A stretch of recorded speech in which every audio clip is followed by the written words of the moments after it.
বিসমিল্লাহির রহমানির রহিম। আজকে আমি অটোক্যাড 2D এর একটি ইন্টারেস্টিং কমান্ড নিয়ে আলোচনা করব, যে কমান্ডটির নাম হচ্ছে হ্যাচ। তো এই কমান্ডটি নিয়ে কাজ করার আগে আমি ফার্স্টেই কিছু অবজেক্টস এখানে ড্র করে নেব। তো আমি এখানে একটি সার্কেল ড্র করে নিচ্ছি এবং এই সার্কেলটি আমি কপি করে নিচ্ছি। কপি করে নিয়ে আমি আরও একাধিক অবজেক্টস এখানে বানাচ্ছি। তো এই হ্যাচ কমেন্টটি নিয়ে কাজ করার আগে আপনাদেরকে যে কমেন্ট বক্সটি রয়েছে সেখানে টাইপ করতে হবে হ্যাচ, যেটি HATCH। এই হ্যাচ লিখে ইন্টারপ্রেস করলে এরকম একটি অবজেক্ট আপনাদের সামনে আসবে এবং এখানে আপনারা ফার্স্টে দেখতে পাচ্ছেন যে এখানে সলিড নামে একটি লেখা আছে। আমরা যদি এখান থেকে এই সলিড সিলেকশন করি এবং আমাদের এই যে অবজেক্ট রয়েছে সেখানে নিয়ে যাই, তো আমরা দেখতে পাচ্ছেন যে এটি পুরো ব্লক হয়ে যাচ্ছে সলিড যে ব্লু কালার রয়েছে সেই ব্লু কালারে। আর এখান থেকে আমরা এই কালার সিলেক্ট করতে পারবো। যেহেতু এখানে ব্লু কালার দেওয়া আছে তাই এখানে ব্লু কালার সিলেক্ট হচ্ছে।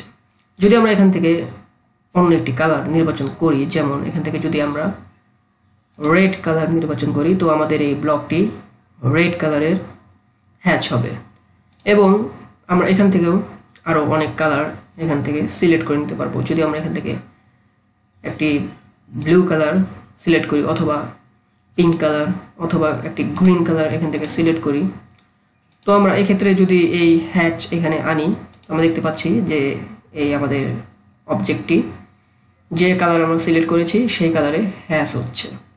তো আমাদের এই কাজটি শেষ হয়ে গেলে আমরা জাস্ট আমাদের কিবোর্ডের একদম লেফট সাইড উপরের দিকে যে একটি বাটন আছে যেটি ESC নামে পরিচিত, সেই বাটনটি আমরা জানি কোনো কমান্ড ক্যান্সেলেশন করার জন্য সেই বাটনটি ইউজ করতে হয়। তো আমরা সেই বাটনটি প্রেস করে দিচ্ছি। আমরা দেখতে পাচ্ছি আমরা একটি সলিড হ্যাচ এখানে পেয়েছি। তো এই হ্যাচ আরও অনেক ধরনের রয়েছে, সেটি আপনাদেরকে দেখানোর জন্য আমি আবার এই হ্যাচ কমান্ড নিচ্ছি। নেওয়ার পরে আপনারা এখানে যদি যে অ্যারো একটি সিম্বল রয়েছে সেখানে যদি আপনারা জাস্ট একটা ক্লিক করেন এবং নিচের দিকে স্ক্রল করেন, তো আপনারা আরও অনেক ধরনের হ্যাচ এখানে দেখতে পারবেন। তো এখান থেকে যদি আমি একটি হ্যাচ এখান থেকে সিলেক্ট করি, যেমন এটি যদি আমি সিলেক্ট করি এখান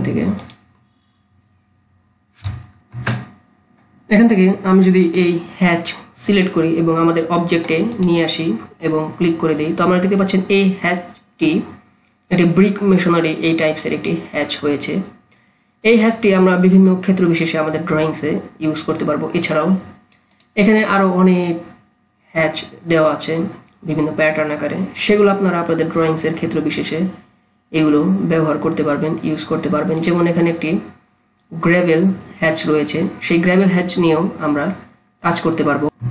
এবং আমরা এই ইন্টারফেসে একটি অপশন দেখতে পাচ্ছি যেখানে লেখা আছে প্যাটার্ন। এখান থেকে আমরা আরও কিছু অপশন সিলেক্ট করতে পারবো, যেখানে একটি অপশন রয়েছে গ্রেডিয়েন্ট। এই গ্রেডিয়েন্টে যদি আমরা সিলেক্ট করি, তো আপনারা দেখতে পাচ্ছেন এরকম গ্রেডিয়েন্ট আকারে আমরা আমাদের হ্যাচ সিলেক্ট করতে পারবো, যেটি মূলত বিভিন্ন গ্লাস কনস্ট্রাকশনে ইউজ করা হয়। তো এই গ্রেডিয়েন্টের কালার আমরা আমাদের ইচ্ছে মতো কাস্টমাইজ করে নিতে পারবো। যেমন এখানে ব্লু এর সাথে গ্রিনের কম্বিনেশনে এই গ্রেডিয়েন্ট হচ্ছে। তো আমরা এখানে যদি ব্লু এর সাথে অন্য একটি কালার অর্থাৎ এখানে যদি আমরা ইয়েলো সিলেক্ট করি, তো আমরা দেখতে পাচ্ছেন যে এখানে ব্লু এবং ইয়েলোর কম্বিনেশনে একটি হ্যাচ হচ্ছে। এবং আমরা যদি এখানে গ্রিন সিলেক্ট করি সেক্ষেত্রে ব্লু এবং গ্রিন কম্বিনেশনে একটি হ্যাচ হচ্ছে। এবং আমরা যদি এখানে ইয়েলো সিলেক্ট করে দিই, তো আমরা দেখতে পাচ্ছেন যে এখানে গ্রিন এবং ইয়েলো এই দুটির কালারের কম্বিনেশনে হ্যাচ সিলেকশন হচ্ছে। তো এখান থেকে আমরা এই তিনটির যে কোনো একটি সিলেক্ট করে নিতে পারবো এবং আমাদের যে অবজেক্ট রয়েছে সেখানে আমরা জাস্ট একটা ক্লিক করে দেবো। তো এই ক্ষেত্রে আমরা এইভাবে গ্রেডিয়েন্ট হ্যাচ হিসেবে ইউজ করতে পারবো। এবং আপনাদের বোঝানোর জন্য আমি যদি আরও একটি কালার নিয়ে এই গ্রেডিয়েন্টটি তৈরি করি, তো আপনারা এখানে এর পরিবর্তন দেখতে পাচ্ছেন যে এখন আমি ব্লু এবং ইয়েলো দিয়ে একটি গ্রেডিয়েন্ট এখানে করছি এবং পর্যায়ক্রমে যদি আমি অন্যান্য কালার এখানে সিলেক্ট করে দেই, তার ডিফারেন্সটি আপনারা এখানে দেখতে পাচ্ছেন। আপনাদের যখন এই হ্যাচ নিয়ে কাজ শেষ হয়ে যাবে তখন আপনারা জাস্ট এখানে ক্লোজ হ্যাচ প্রেস করে দিবেন। তো মোটামুটি এই ছিল আজকে হ্যাচ কমান্ড নিয়ে আলোচনা। সামনে আমরা AutoCAD 2D এর আরও বিষয়বস্তু নিয়ে আলোচনা করব। আজকে এই পর্যন্তই। আল্লাহ হাফেজ।